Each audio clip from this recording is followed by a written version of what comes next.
இந்த police department அதிகாரிகள் பண்ற மன உளைச்சல் நெருக்கடியாகி தான் நீங்க இங்க வந்து சொல்ல வேண்டிய நிர்பந்தத்துக்கு விட்டுற வண்டியை புடுங்க இல்லாம நேர்மையிட்டு கேட்டா இந்த ஏசியை சொல்றாங்க. மேல ஒரு ஏசி இருக்கு, இது லஞ்சத்துல வாங்கியிருக்கேன். என் போலீஸ்ல விசாரிக்க, எல்லாரையும் விசாரிக்க, நேர்மையான வேலை செஞ்சுட்டு இருக்கேன். இது ஒரு உதவி ஆய்வாளர் இங்க கஷ்டப்படுறதுனால எனக்கு வந்து ஐயா இது இருக்கிறது ரூம்ல கொடுத்தாரு. விசாரிங்க, மிரட்டி காட்டுறீங்க. இது மாதிரி நீங்க கொள்ளடிக்கிறீங்க, நீங்க எல்லாம் ரகல பண்றீங்க, நீங்க உங்களுக்கு பணம் கொடுக்கலன்றதுக்காக இவ்வளவு பிரச்சனை பண்றீங்க. என்ன மாதிரி எவ்வளவு அதிகாரிகள் மன குமுறலோடு இருக்கிறாங்க. இதுவே கடைசியா இருக்கட்டும். என்ன நீங்க சஸ்பெண்ட் பண்ணிக்கங்க, என்ன வேணா பண்ணிக்கங்க. ஐ அம் லீஸ்ட் பாதர்ட் பிகாஸ் உண்மை ஜெயிக்கும் நான் நினைக்கிறேன். ஆனரபிள் சிஎம் அவங்க இது உண்மையிலே எடுத்துக்கிட்டு இந்த மாதிரி அதிகாரிகளை தண்டிக்கணும். எங்களை மாதிரி அதிகாரிகள் தண்டிக்கிறதுனா தவறு. உண்மையா போய் நமக்கு தெரியாது.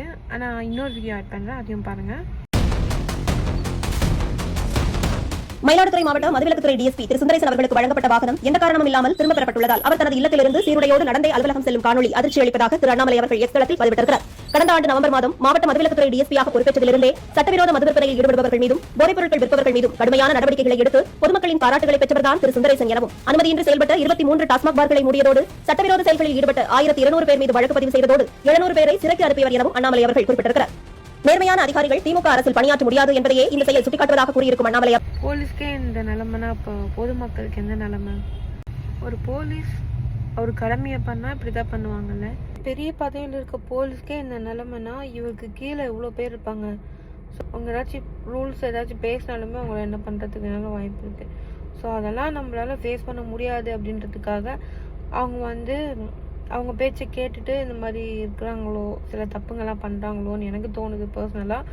போலீஸ்னால் ஒரு பயம் வரக்கூடாது, ஒரு மரியாதை வரணும். எதுக்காக பயப்படுறாங்கன்னா, ஏதாச்சும் பண்ணால் ரூல்ஸ் பேசினா என்கிட்டே ரூல்ஸ் பேசியா ஒரு ஃபைனு, என்கிட்டே கை நீட்டி பேசியா அதுக்கு ஒரு ஃபைன், எது நான் கேட்ட காசு கொடுக்க மாட்டேன், சரி ஓகே நீ ஃபைன் கட்டு, அதுக்கு ஒரு ஃபைனு. ஸோ இப்படி ஃபைன் போட்டு நம்ம தான் அந்த ஃபைன் கட்ட போகிறோம். ரூல்ஸ் அந்த ஃபைன் கட்ட போகிறது கிடையாது. ஸோ அது கொடுத்துட்டு போயிடலாம் அப்படின்னு நினைக்கிறவங்க நிறைய பேர். ஸோ அதுக்காக தான் பயப்படுவாங்க. பொதுமக்களுக்காக வேலை செஞ்சதான் அது போலீஸ். கட்சிக்காக மற்றவங்களுக்காக வேலை செஞ்சால் அதுக்கு பேர் போலீஸ் கிடையாது, அதுக்கு பேர் வேறு. என்னெல்லாம் செஞ்சுருக்காரு அதெல்லாம் கேட்கும்போது அவர் மேலே தன்னால் மரியாதை வருது, அதுதான் போலீஸ். முடிஞ்ச அளவுக்கு ஒரு மக்களை நம்ம என்ன பண்ணணுமோ அது பண்ணுவோம், என்ன பண்ணணும் பேசின்னு தான் இருப்போம். எல்லோரும் அதை பற்றி பேசுங்க, அப்போ தான் இதுக்கு ஒரு முடிவு கிடைக்கும். ஸோ இந்த மாதிரி போலீஸ்லாம் நம்ம மிஸ் பண்ணக்கூடாது. இவங்களாம் நம்ம நாட்டுக்கு முக்கியமாக தேவைப்படுவாங்க. ஸோ இந்த மாதிரி இருக்கிறவங்கனால தான் நிறைய விஷயங்கள் மாற்ற முடியும்.